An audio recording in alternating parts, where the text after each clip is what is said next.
Assalamualaikum warahmatullahi wabarakatuh. Perkenalkan, nama saya Rinta Lapaudi, NPM 202301050 dari Program Studi Akuntansi Universitas Jenderal Ahmad Yani, Yogyakarta. Kali ini saya akan menjelaskan tentang perilaku yang bermoral dan perilaku yang tidak bermoral, beserta contoh dan solusinya. Sebelum kita masuk pada contoh, saya akan menjelaskan pengertian dari perilaku yang bermoral dan perilaku yang tidak bermoral.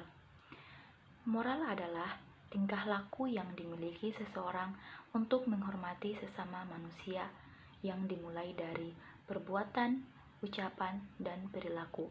Selain itu, definisi moral adalah sesuatu yang berhubungan dengan tingkah laku, seperti akhlak, budi pekerti, dan mental, untuk membentuk karakter dalam diri.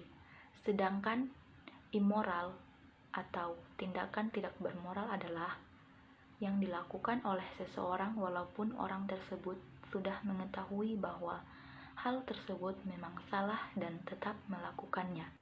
Contoh dari perilaku yang bermoral yaitu yang pertama, menundukkan kepala ketika berjalan di depan orang yang lebih tua. Hal ini sudah diajarkan oleh nenek moyang kita karena sebagai harapan untuk memperoleh rasa penghormatan dan rasa menghargai kepada orang yang lebih tua. Yang kedua, membuang sampah pada tempatnya.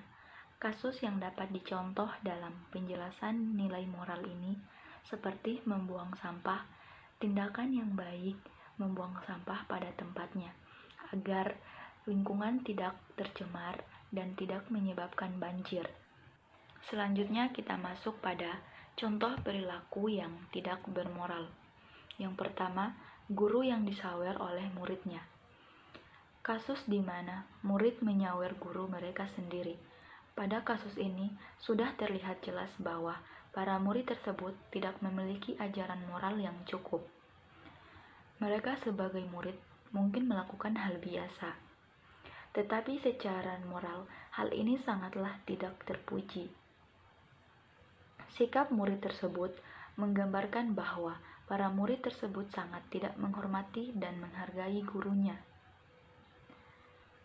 Pertama, hal ini mungkin terjadi karena kurang tegasnya pihak guru dan sekolah dalam mengatur murid-muridnya, sehingga para murid tersebut berani melakukan hal-hal tersebut.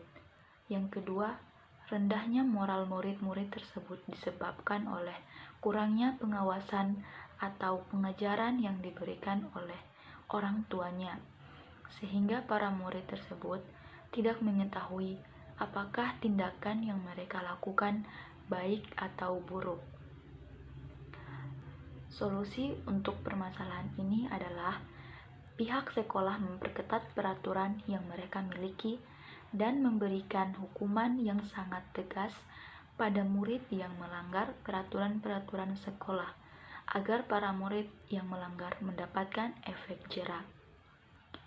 Dari pihak orang tua pun seharusnya juga memberitahu dan mengajarkan anak-anak mereka agar mengerti perbuatan mereka baik atau buruk, layak atau tidak, merugikan atau mengganggu orang lain atau tidak.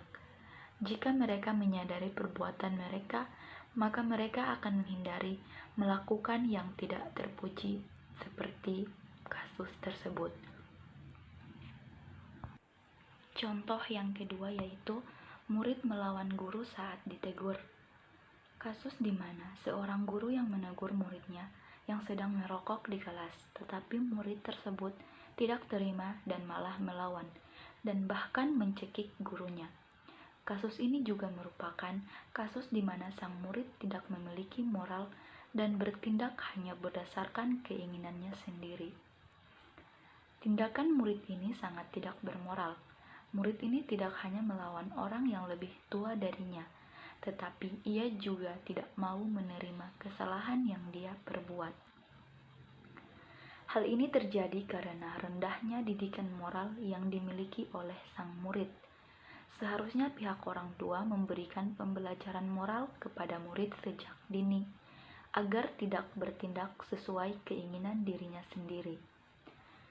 Pada kasus ini, terlihat juga bahwa murid tersebut tidak memiliki nilai tanggung jawab yang merupakan salah satu nilai yang menyusun moral. Murid ini tidak mau bertanggung jawab dengan apa yang telah dirinya perbuat, yaitu merokok di dalam kelas. Solusi yang terbaik untuk permasalahan ini yaitu memberi murid tersebut pembinaan tentang moral agar siswa tersebut dapat mengerti apakah perbuatannya tersebut baik atau buruk. Jika murid atau siswa tersebut tidak mengerti atau memiliki moral, maka siswa tersebut akan tetap melakukan hal seperti tadi. Seharusnya murid ini mendapat hukuman tegas dari pihak yang berwajib atas semua tindakannya.